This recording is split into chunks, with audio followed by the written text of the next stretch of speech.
sangat menguntungkan ketika di usia yang lebih matang atau lebih dewasa, lo masuk ke dating app karena lo udah tahu boundaries lo, udah tahu deal breaker lo. Kalau misalnya tadi dibilang, ya tapi kan kalau dari profile doang lo swipe kanan terus match, ya taunya dari mana kalau dia baik? Ya dia taunya dari mana kalau lo baik? Sama juga kan, sebenarnya dua-duanya gambling.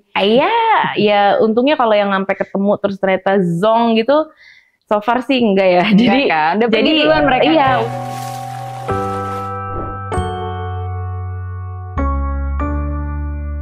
Hai, kembali lagi bersama Samantha Elsener di Relate Podcast. Dan kali ini kita bakalan ngomongin tentang cinta-cintaan sama Uchita Pohan.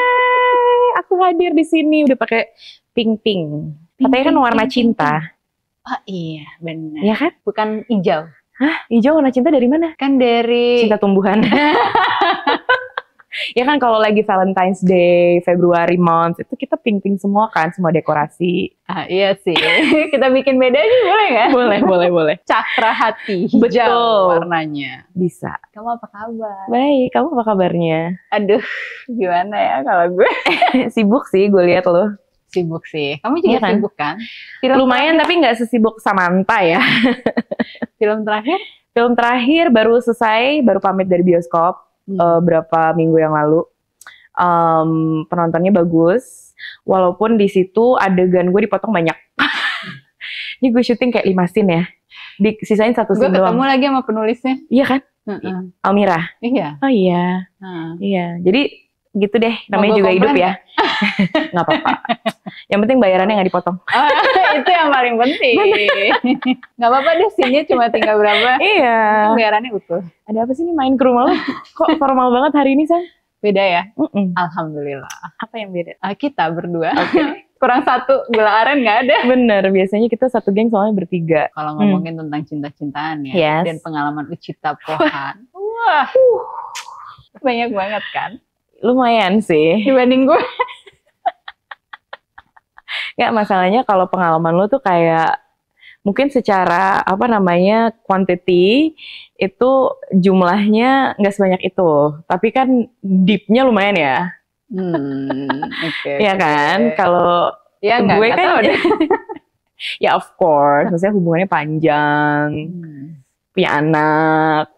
Anak gue nonton. Menikah. Iya, kalau gue kan versi kebalikan ya, quantity nih. Tapi menurut lo sendiri nih, perbedaan ketika lo dating di usia 20-an Yes. sama dating di usia 30-an. Which is gue nggak punya sama sekali pengalamannya itu. Perbedaannya sih beda banget. Yang paling utama sebenarnya beda cara interaksinya sama date-nya, sama pasangannya.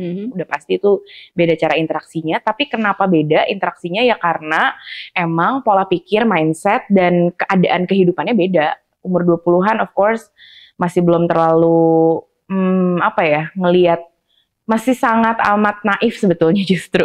Ngelihat hubungan tuh bener-bener kayak fairy tale, cerita-cerita yang kita tahu waktu kecil gitu. Jadi kayak wah, ada Prince Charming yang akan save me gitu kan. Terus jadi kayak itu kalau 20-an. 20-an kalau menurut pengalaman aku ya. 20-an tuh justru kayak semua diromanticize dengan sangat lugu kalau menurut aku sih. Jadi kayak lugu. Jadi kayak emang I'm dating to reach the happily ever after, yang kayak end goal-nya adalah kebersamaan atau misalnya pernikahan gitu bentuknya ya. Dan itu adalah titik bahagia yang kayak happily ever after yang kayak di buku dongeng. Bener-bener selugu itu. Ngelihat hubungan tuh kayak gitu. Harus selalu mencapai happily ever goal-nya after. itu. Goal-nya yang aku tahu the end result adalah itu yang dicari gitu. Karena kan lugu banget nih ngelihatnya. Itu menarik banget sih, karena kalau gue kan sama sekali nggak ngalamin hal itu ya. Iya. Jadi bahkan dalam konsep dating pun juga kayaknya nggak kebayang gitu. Justru kayak selalu bagian ya mau sih hubungannya serius, tapi udah jalanin aja. Jadi kayak ya nggak, maksudnya serius adalah komitmen tidak dengan yang lain. Tapi bukan berarti gue pengen end up-nya adalah menikah. Tapi berujungnya kan akhirnya menikah. Yang di usia muda itu. Benar. Gitu. Kalau lo tuh lebih kayak gimana sih? Maksudnya lo membayangkan selalu, kalau gue deket sama si orang ini, gue harus punya hubungan yang lebih spesial, yang selalu ada peningkatan dalam hubungannya, atau kayak gimana? kayak kalau 20-an tuh ngertinya pokoknya ketika sama orang ini gue harus happy terus. Karena this is the source of happiness yang nantinya akan jadi happily ever after, ya kayak di dongeng. Taunya kayak gitu. Justru lo harus memberikan impresi yang happy terus sama orang itu. Pokoknya pengennya happy terus. Jadi ngedeny hal-hal yang kayak, ya kalau misalnya kita berhubungan berinteraksi sama manusia lain kan pasti ada konfliknya. Benar. Ada nggak cocokannya. Harus ada apa sih namanya, hal-hal yang benar-benar terjadi di reality dunia gitu loh. Nah kalau dulu tuh aku ngelihatnya pada saat aku udah masuk ke dalam hubungan romance, ya ini ya fairy tale gue, jadi ini tuh udah pasti yang indah-indah doang, jadi nggak mau ngelihat atau mungkin nggak sadar ya bahwa ini tuh hubungan itu juga sebenarnya adalah, atau dating life itu sebenarnya juga adalah part of kehidupan nyata yang di dalamnya juga ada nggak enaknya. It's not about pink unicorn and rainbows. Karena kan kalau 20-an awal, gak tau ya di pengalaman gue, kehidupan tuh masih sangat terjamin sama orang tua. Terus udah gitu, ya kalaupun kita kerja itu buat sesuatu yang emang kita seneng, bukan berupa tanggung jawab lo harus kerja gitu. Jadi punya karir tuh karena ya pengen berprestasi, bukan harus cari uang gitu di pengalaman gue umur 20-an. Jadi kayak safety net gue tuh sangat amat membuat gue bisa banget mikirin si hubungan percintaan ini ya hanya untuk bagian si lovey-dovey-nya aja. Karena kehidupan lain nggak perlu gue pikirin juga gitu. Belum punya tanggung jawab apa-apa. Menarik ya. Dan circle gue kurang lebih mirip kayak gitu. That's why mungkin kita temenan gitu kan. Gue sama teman-teman gue pada saat itu. Karena mungkin ada di lingkungan yang kurang lebih ya mirip-mirip lah. Agak kurang bervariasi. Tapi ya mungkin tuh 20-an awal, 20-an tengah-tengah udah mulai sadar kalau oh ternyata hubungan tuh atau pacaran pun gitu ya, walaupun hubungannya bukan sesuatu yang kayak udah serius banget, itu bukan sesuatu yang semuanya ya itu semua yang fun-fun aja gitu. Tetap harus ketemu nih sama aslinya si orang ini. Itu setelah 20-annya di atas 2, ya di atas 27 lah. Setelah 27 setelah gitu 26 ya? Menurut gue. Karena kalau sebelum 26 masih mikir kayak ABG gitu. Masih mikirnya pokoknya ini semua yang senang-senang aja, yang seru-seru, yang lucu-lucu, lovey-dovey, I will be loved. Terus gue bakal dapet semua surprise dan yang manis-manis. Kalau enggak ya udah gue nggak mau gitu. I see. Kalau enggak ya berarti nggak worth it. Kayak gitu. Dan setelah umur 26, 27, after 26 I guess, itu udah mulai kayak enggak ding gitu. Ternyata di umur 27-an gitu, 28 udah mulai ngeliat, oh ini realitas kehidupan tuh kayak gini ya gitu. Ternyata gue punya tanggung jawab. Ternyata hubungan yang udah dibangun butuh kompromi. Ternyata harus ada ngalahnya. Ternyata pasti ada patah hatinya. Baru sadarnya after 26. After 26 lo baru sadar kalau hubungan tuh ada konfliknya juga, ada dinamika yang harus dilalui gitu ya. Terus masuk ke fase usia 30-an. Nah, apa yang ngebedain lo? Apakah emang karena si proses pendewasaan setelah usia 26 tahun ini, atau ada trigger lo ketemu sama orang yang bikin lo jadi bertransformasi dan memaknai proses perjalanan cinta atau mencari jodoh itu adalah hal yang lebih menyenangkan lagi, lebih perlu going deeper. 27-an itu udah mulai banyak teman-teman yang udah nikah duluan. Dan mereka udah punya pengalaman duluan, udah punya anak duluan, udah ketemu konflik duluan, and then they spill it to me, gitu kan. Jadi kayak, you know what, yang tadinya gue bilang kayak, lo kapan nyusul, sekarang kayak, lo nikmatin aja deh. Teman-teman gue mulai gitu. Terus gue mulai jadi kayak, oh jadi kehidupan setelah si pacaran dan dating-dating yang lucu ini, lebih real lagi nih di dalamnya gitu. Dan ternyata nggak mudah gitu, karena banyak teman-teman gue yang juga kayak surprise sama maksudnya realitasnya berbeda dengan yang sama-sama kita bayangin sebelumnya. Yang tadinya ngajak untuk ayo dong seru banget tahu gitu, nikah apa segala macam gitu kan, lama-lama kayak udah lo single aja selama lo mau. Menurut gue itu lebih dibilang pokoknya lebih hati-hati aja memilih pasangan. Dan selama lo masih punya waktu untuk explore the world, lo punya waktu dan punya udah punya powernya. Karena kan umur 30-an awal ya tabungan udah lumayan lebih keisi, udah punya power sama financial diri sendiri. Jadi udah punya keputusan bebas untuk melakukan apaan aja gitu yang dipengen gitu. Udah punya full authority gitu kan. Nah, teman-teman gue di situ pada menyarankannya, kita tuh pengen banget loh keliling dunia kayak yang lo lakuin dan lo bisa lakuin kapan aja gitu.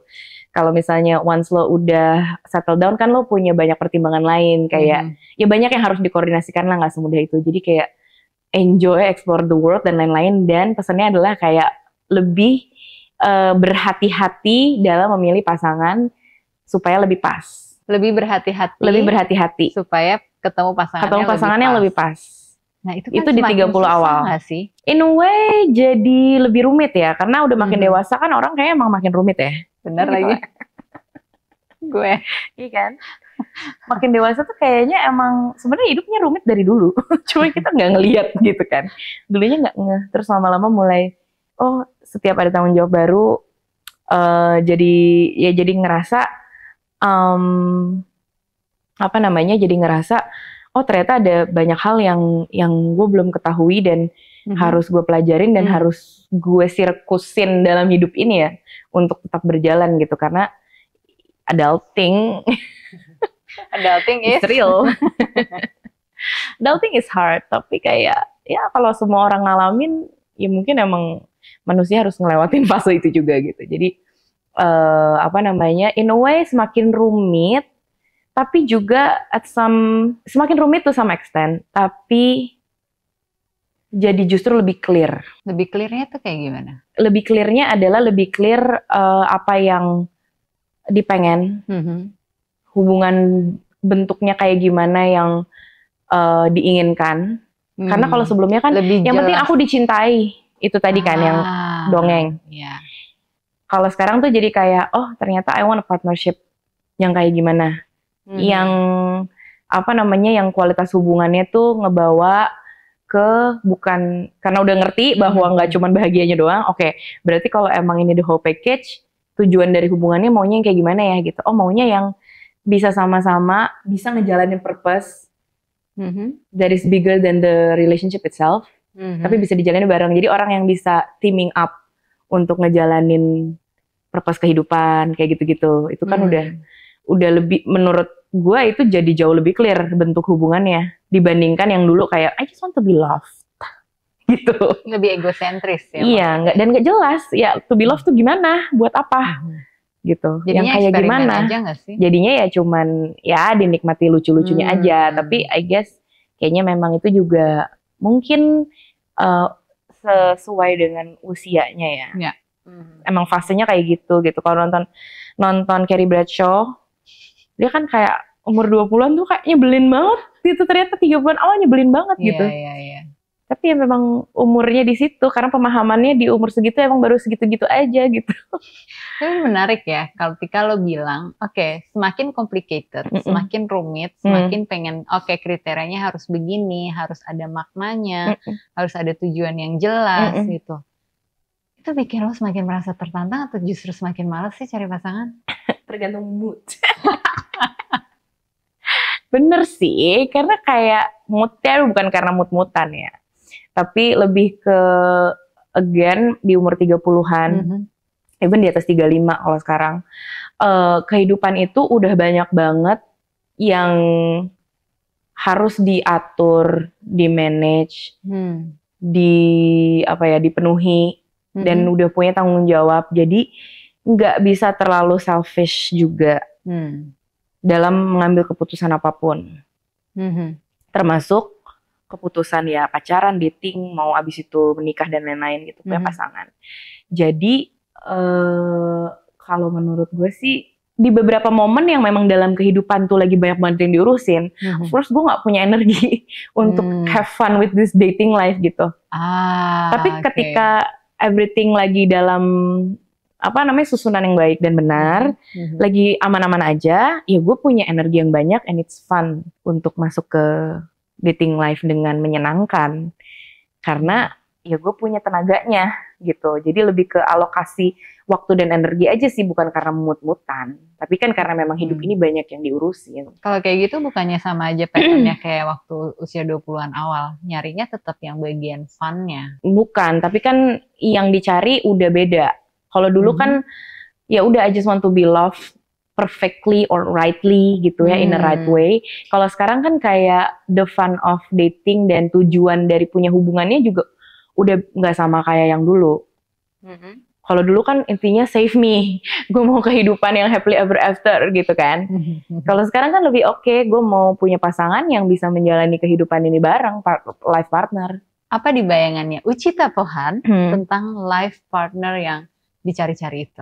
Kalau sekarang yang makin lama udah makin clear gitu ya, adalah the quality of the relationship should be empowering to both of parties. Jadi untuk gue dan untuk pasangan gue, dua-duanya harus kayak kalau kita gabung harus ada value yang bertambah, bukan sebaliknya, itu udah pasti. And then apa yang jadi life purpose gue, harus bisa terus tercapai, walaupun caranya akan dikompromikan dengan bentuk life kehidupan kita bersama bakal kayak gimana, dan apa yang jadi purpose life-nya dia juga tetap bisa dijalanin walaupun kita nggak di satu field, tapi at least gue pengen punya hubungan yang saling mendukung itu, karena in the end life is bigger than love. Life bigger than love. Yeah, love is a part of life. What does it mean? Love life is a part of life, tapi life itself ada banyak hal di luar. Ya walaupun ujung-ujungnya juga love and compassion ya, dunia ini, hidup ini, of course. Tapi maksudnya love life yang romantic, berpasangan dan lain-lain. Menurut gue, it's a big part of life. Tapi life itself punya banyak hal lain yang juga ya lo harus jalanin lo sendiri ataupun punya pasangan, punya anak ataupun enggak gitu. Itu menarik banget loh. Masa sih? Lo nggak pernah merasa lu terdengar nggak familiar dengan kalimat itu? Apa benar? Iya, itu keluar dari mulutnya Uchita Pohan tuh memukau. Memukau, karena biasanya gue curhat bagian romansnya aja kan. Iya. Ya karena filosofisnya nggak terlalu keluar kan biasanya. Karena kita biasanya nggak pakai lighting begini. Minum dulu deh. Yuk. Ayo minum. Langsung loh dia. Biar seger ya. Habis ini soalnya pengen tanya sama Samantha. Emang menurut lo nggak kayak gitu? Atau lu punya pandangan lain? Which is gini, kalau menurut gue lebih apapun pengalaman tiap orang itu individual banget. Jadi sangat-sangat subjektif yang kita nggak bisa kategorikan itu benar salahnya tuh kayak gimana, karena spektrumnya sangat luas. Jadi kalau berkaitan dengan dunia percintaan gitu ya, kita harus tahu kematangan seseorang itu dari masa kecilnya riwayatnya kayak gimana. Ya kan, semakin dia ditempa dengan hal yang berat dan lain sebagainya, dia udah terlatih nih si otaknya dia untuk mikirin, oh harus ngambil keputusan gini, oh bertahan hidup tuh harus kayak begini apa segala macem gitu. Jadi kebutuhan dia terhadap cinta, ada yang butuh banget, draining yang, wah gue pengen banget nih aus gitu. Ada yang bodo amat, gak peduli deh gue gitu, mendingan gue fokus membangun diri, ngumpulin cuan-cuan dan lain sebagainya gitu. Jadi keluarnya tuh dia bisa macem-macem banget gitu. Sedangkan kan kalau lo itu benar-benar orang yang dari kecil keluarganya utuh, orang tuanya baik gitu kan, sampai sekarang hubungan bapak ibu lo oke. Terus begitu lo nya sendiri kan juga berpendidikan gitu. Terus lo juga punya kemampuan komunikasi, lo kerja sebagai jurnalistik dan MC, host, konten kreator, sekarang merambah jadi aktris ya kan. Jadi di dunia yang lo geluti itu kan, ketika sesuatu hal yang filosofis muncul dari lo, itu sesuatu perubahan transisi dalam kehidupan Uchita Pohan kan. Of course. Tapi kan semua yang disebutin tadi itu yang dilihat di luar. Dan setiap manusia pasti punya sisi yang personalnya, yang itulah yang sebenarnya menempa orang itu kan. Ya, jadi kayaknya benar setiap orang pasti bakal custom tuh pelajarannya, kehidupannya, tempaannya dan lain-lain. Tapi ya sama dengan ya kalau menurut gue kayak ngerasanya kalau di total jumlahnya plus minus dalam kehidupannya tuh kayak ujung-ujungnya tuh kayak sama lah kurang lebih setiap orang gitu. Cuman beda plus minusnya di mana gitu. Ya jadi menurut gue justru kayak tanda bahwa ya semua manusia somehow mengalami proses ya masing-masing. Tapi in a way ya pasti nggak mungkin seindah yang tadi lo sebutin doang kan. Benar. Of course gitu. Jadi kayak I'm just a human kan sama kayak yang lain, sama kayak yang lain. Dan justru itu membuat gue menyadari itu membuat gue grateful sih. Bahwa kayak ya udah ini sama kayak manusia lain kayak okay, we're all in this together guys gitu. Oke deh gitu. Gue suka statement lo terakhir. Menyadari itu bikin lo jadi bersyukur. Karena banyak orang justru menyadari itu jadi nelangsa. Jadi kenapa sih hidup gue harus begini? Sementara lo, gue bersyukur ternyata gue gak ngalamin ini sendirian. Ternyata gue bisa punya kesempatan untuk berubah. Ternyata gue punya proses perjalanannya sendiri gitu. Kok bisa seoptimis itu sih? Temenan sama lo kali. Gue ngerasa kayak secara emosional gue aman. Ada tempat curhat yang bisa menjawab dengan backup science yang bukan grup WhatsApp. Bukan grup WhatsApp.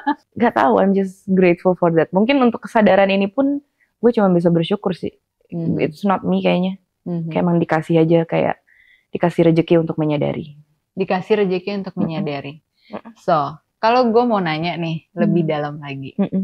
Hal yang paling mendasari dan lo sadari dalam proses pencarian nih gitu ya, pasangan hidup yang sesuai dengan yang lo butuhkan. Pada akhirnya lo bisa melihat ke dalam diri lo adalah termasuk tipe yang overqualified atau sebetulnya I'm just too picky aja gitu.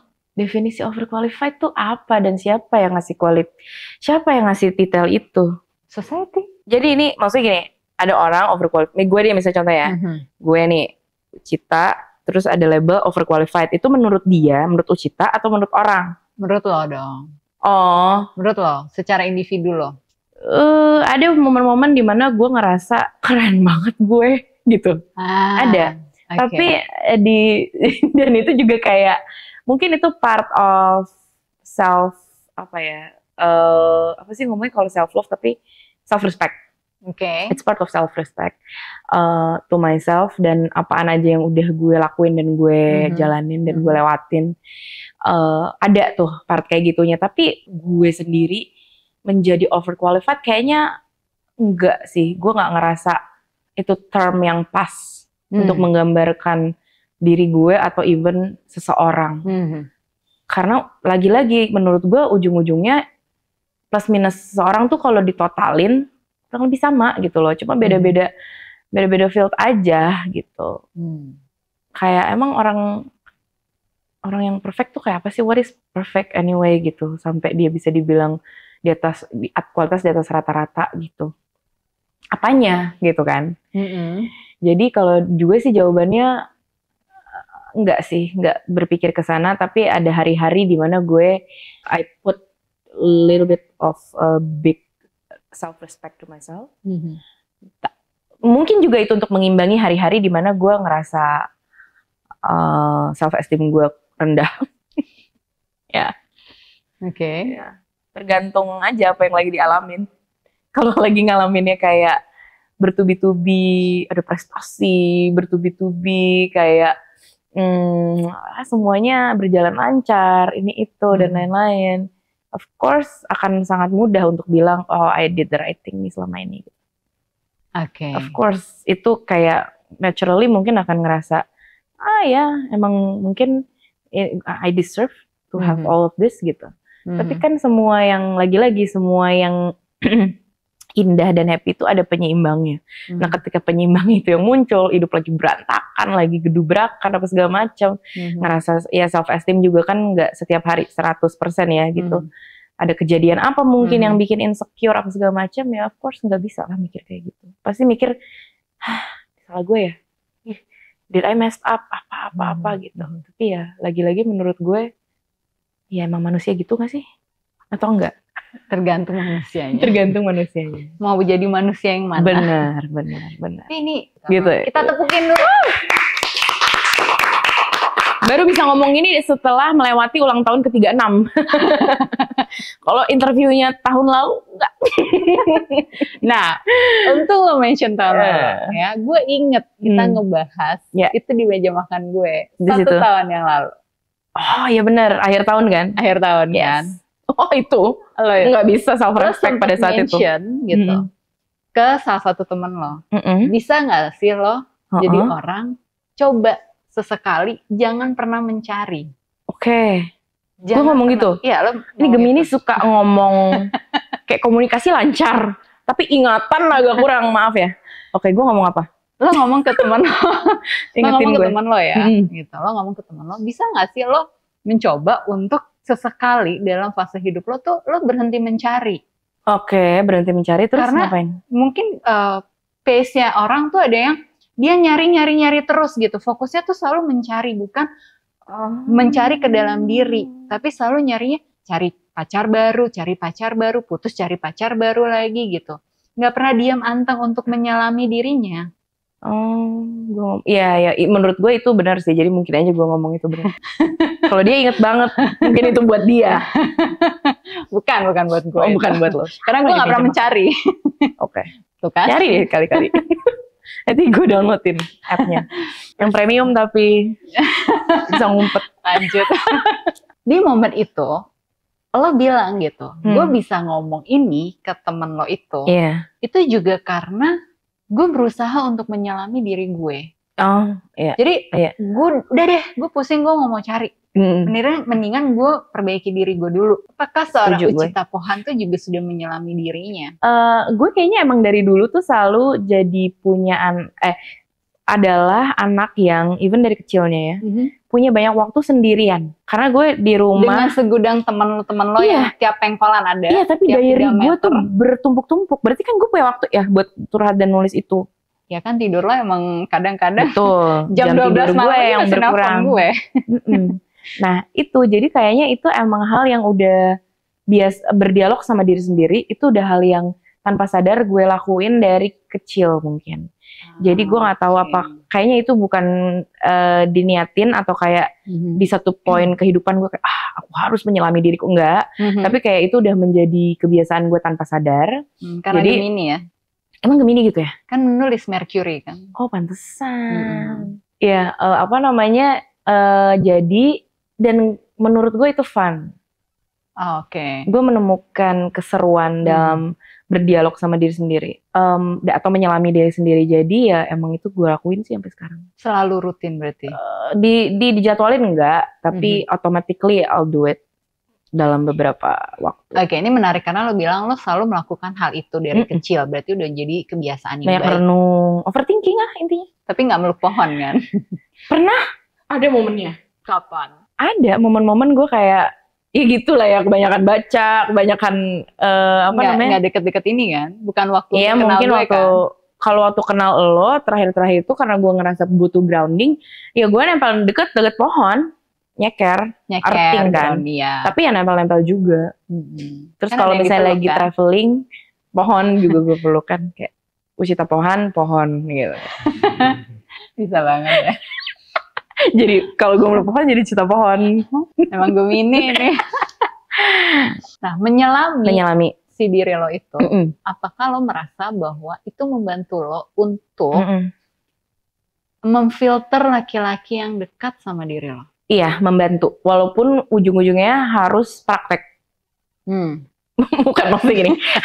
Walaupun ujung-ujungnya ketika itu dipraktekkan, pasti akan ada ujian praktek. Karena apapun yang udah gue bayangin, udah gue rencanain apa segala macem dengan diri gue sendiri, kayak oke ya, self, kita kuat, kita ini, kita maunya kayak gini-gini, kita maunya kayak gini-gini. Hey, pas dipraktekin, ada aja hal yang justru ngebuat apa yang udah gue sepakati sama diri gue sendiri ini harus gue rephrase lagi atau gue revisit lagi lah, belum tentu langsung di rephrase-nya, tapi gue revisit lagi, oh ternyata part ini gini-gini, jadi itu membantu in a way, tapi itu tidak menjadikan gue saklek, dan jadi narrow gitu, enggak. So, apa yang membuat lo yakin ketika di zaman usia 20-an, kan belum ada dating apps tuh zaman itu kan, lo mau aja dikenalin terus akhirnya jadi deket gitu proses PDKT-nya? Kalau 20-an mah, kalau lo ngelihat suka mah suka aja. Oh gitu. Iya kan, segampang itu kan. Kalau 20-an lagi-lagi kan again maunya yang... Kalau gue sulit suka sama orang. Oh. Jadi gue gak kebayang. Iya ya. Gue karena mungkin Gemini ya gampang terimpress ya sama orang. Jadi bukan gampang sih, tapi lebih ke kalau emang ngelihat orangnya, oh ini kayaknya cute gitu, atau enggak kayak, wah gila dia musiknya keren banget, oh anak band gitu misalnya gitu, gitaris, vokalis, itu tuh hal-hal yang menjadi menjadi main point waktu 20-an ya, nggak terlalu penting kan sebenarnya.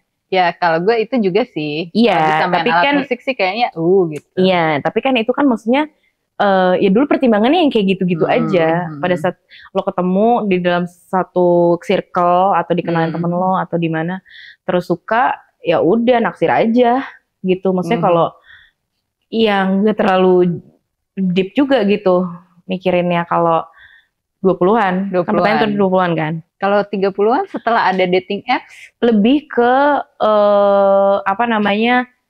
tertarik sama karakternya. Kalau sebelumnya mungkin sama kayak impressionnya. Oke. Kalau yang ini kayak real karakternya di 30-an. Di 30-an. Iya. Gimana lo tahu karakternya ketika kan lo kenalannya dengan dating app? Ya kan dating apps juga ada ngobrolnya ya. Tapi 30-an dating apps itu juga gue baru akhirnya beneran kenalan sama orang dari dating apps itu juga belum lama, kayak mungkin 2 tahun 3 tahun belakangan ini. Jadi kayak sempat nyobain, terus habis itu jarang sih yang bener-bener sampai gue temuin tuh, maksudnya nggak sebanyak itu juga numbersnya gitu. Jadi beberapa tahun yang lalu, mungkin 2019-an lah ya. Itu pertama kalinya gue cobain dating apps yang beneran abis ngobrol terus gue ajak ketemu. Paling cuma 1-2 orang yang hubungannya berlanjut sampai akhirnya ketemu ya. Itu dari obrolan itu kan ke filter, nih orang bener apa enggak, hoax atau enggak. Terus kalaupun dia real person yang kayak gimana, lu bisa lah tracking secara digital gitu. Kalau udah temenan di sosial medianya yang lain kan bisa ngelihat. Jadi ya bukan bucin banget berarti kan. Tergantung orangnya juga sih.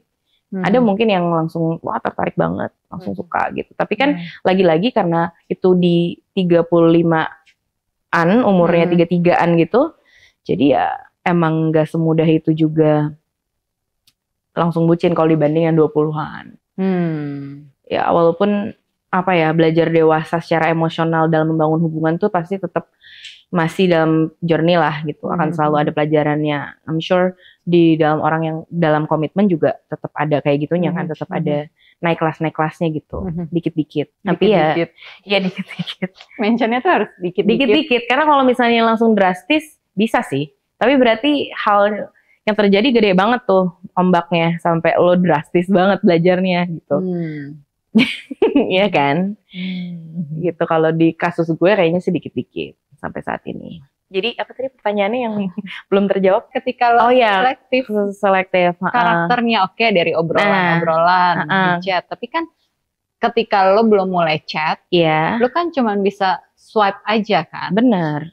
Dan gimana lo merasa itu kan tetap impresi dari foto profilnya dia atau biodatanya dia yang dia tulis gitu, dan lo merasa nih orang boleh, itu kan kayak lo harus memberikan waktu juga gitu untuk ngeladenin dan lain sebagainya gitu.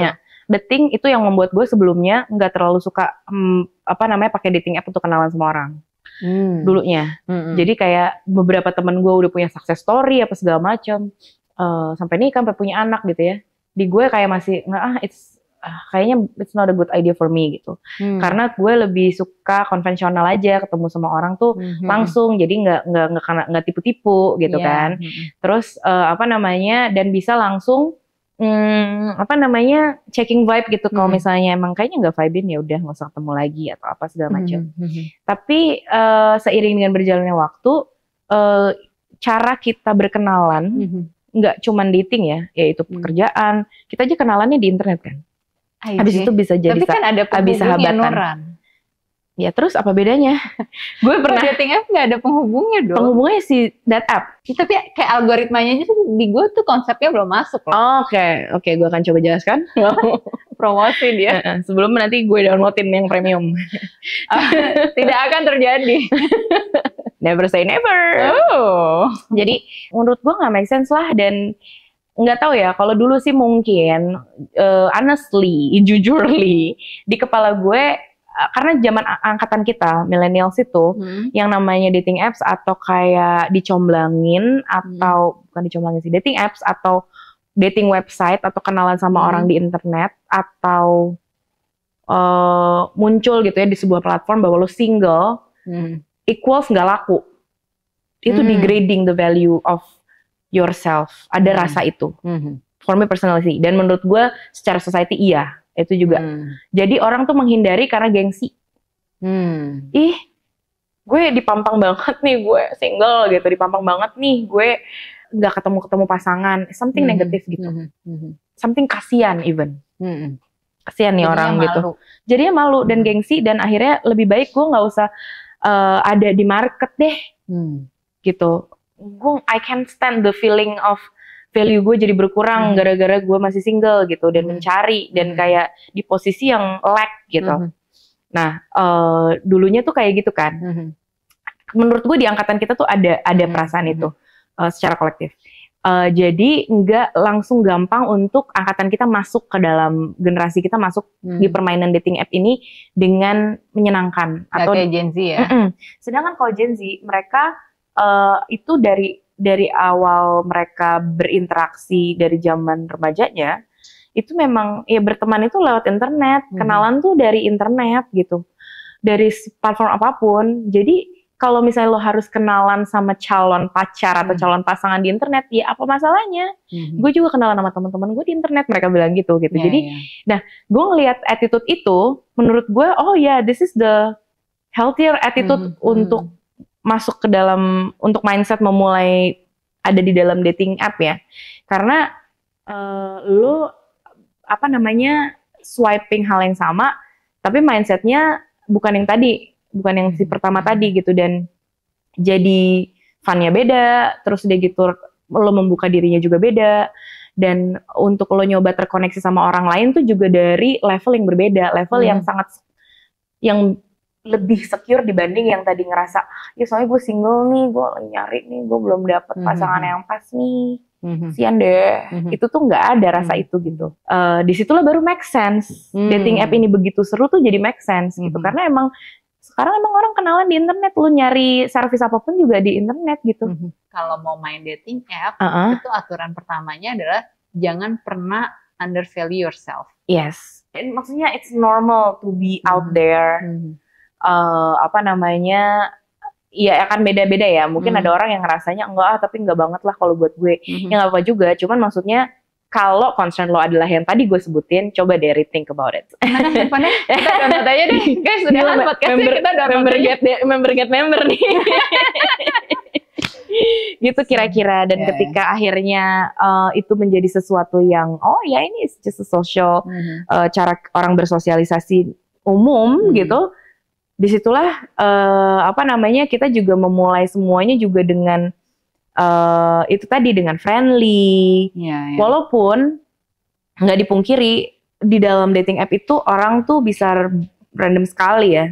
Kayak semua orang ngumpul di sana, kayak lo masuk ke sebuah pasar yang sangat amat beragam. Disitulah kedewasaan lo dan lo kenal diri lo dan renungan-renungan lo selama ini itu dipakai untuk memfilter intuitively. Nah, itu tuh kata kuncinya. Iya, memfilter ya, bukan intuitif dalam artian iya enggak juga gitu. Tapi maksudnya ya, common logic lo dipakai aja lah. Kalau ada orang baru halo udah langsung, hey beautiful, I want to know more about you, bla bla bla. Unmatch aja, gak masalah gitu. Iya, dan akan selalu ada cara itu kayak untuk itu ya, auto text ya. Iya, kayaknya dia cuma copy paste aja deh ke semua orang gitu kan. Lo juga kita kan nggak mau ya, relationship sama orang yang juga memulainya kayak gitu. Jadi menurut gue justru sangat menguntungkan ketika di usia yang lebih matang atau lebih dewasa, lo masuk ke dating app karena lo udah tahu boundaries lo, udah tahu deal breaker lo, dan ya kita udah ketemu banyak orang dengan berbagai macam karakter ya. Jadi kurang lebih kita udah bisa lah pakai sense kita itu juga untuk memfilter orang-orang yang kita interaksi di dating app. Kalau misalnya tadi dibilang, ya tapi kan kalau dari profile doang lo swipe kanan terus match, ya taunya dari mana kalau dia baik? Ya dia taunya dari mana kalau lo baik? Sama juga kan. Sebenarnya dua-duanya gambling. Dan itulah kenapa ada fitur unmatch. Tidak masalah. Kayak kalau gue sih akhirnya banyak kan kalau menurut gue, dan yang dilihat akhirnya appearance dulu kan. Ya sama, kita mau kenalan di mall juga appearance dulu kan gitu. Itu nggak bisa dipungkiri lah. Jadi ketika itu udah berderet nih, banyak nih kalau menurut gue sekarang akhirnya daripada gue dari awal udah ngefilter repot gitu ya, terus kayak jadi ngerasa burnout, swiping burnout gara-gara mana nih gak ada yang pas, ya udah swipe aja dulu, anytime lo bisa unmatch kok. Nggak usah terburu-buru kan. Dan anytime lo bisa unmatch, udah butuh kedewasaan untuk kita memprotek sampai mana kita mau menampilkan profil kita tanpa berbohong, tapi juga tetap protect our personal life sebelum beneran kenal sama orangnya. Cita Pohan adalah orang yang selalu membangun kesadaran dirinya, jadi nggak pernah kena yang itu kan tipu-tipu di. Ya untungnya kalau yang sampai ketemu terus ternyata zong gitu. So far sih enggak ya. Jadi kan? Jadi duluan mereka. Iya, kan? udah di awal udah di filter duluan. Iya, karena semakin kita tua kan pilihannya sebenarnya semakin terbatas kan. Iya. Nah, ini juga menurut gue salah satu yang tadinya gue pikir kayak gitu. Wah, semakin limited nih. Area yang gue bisa jangkau di offline ya, bukan di dating app. Area yang bisa gue jangkau. Setiap gue ketemu klien atau ketemu satu geng itu udah pada taken semua. Jadi menurut gue itu sangat the option is getting limited. Pada saat lo masuk ke dating app yang bisa mengconnect lo dengan orang di seluruh dunia, dan ya mungkin 90% single, yang 10%-nya nggak tahu tuh ngapain di dating app walaupun nggak single, tapi banyak gitu.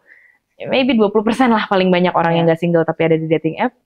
Lo akan ketemu sama 80% ya orang yang ada di dating app itu di seluruh dunia, and they are all single atau they are all looking for a connection. Dan disitulah gue sadar ternyata yang membuat gue ngerasa pilihan gue itu makin limited karena guenya yang mainnya kurang jauh. Ya karena gue mainnya di kolam itu aja, of course limited. Tapi kan kalau gue pindah benua, pindah negara, kan jadi kebuka yang baru-baru lagi sama sekali nggak. Buat perempuan terutama, men are abundant. Di situ gue sadar kayak laki tuh banyak banget, cuy ternyata. Ya mungkin karena selama ini ruang lingkup pekerjaan, main dan apanya gue banyak yang lebih banyak perempuan. Ya gue nggak ngelihat itu, jadi gue ngelihatnya it's limited. Tetap pas di dating app enggak sih, dunia ini luas dan orang single itu abundant. Ketika lo fokus untuk mencari, gue percaya lo akan mendapatkan itu. Oh, that's lovely. Thank you. Thank you for coming. Thank you. Semoga gue gak kebanyakan ngomong nih. Thank you, Sam. Semoga lo juga menemukan apa yang lo cari. Thank you.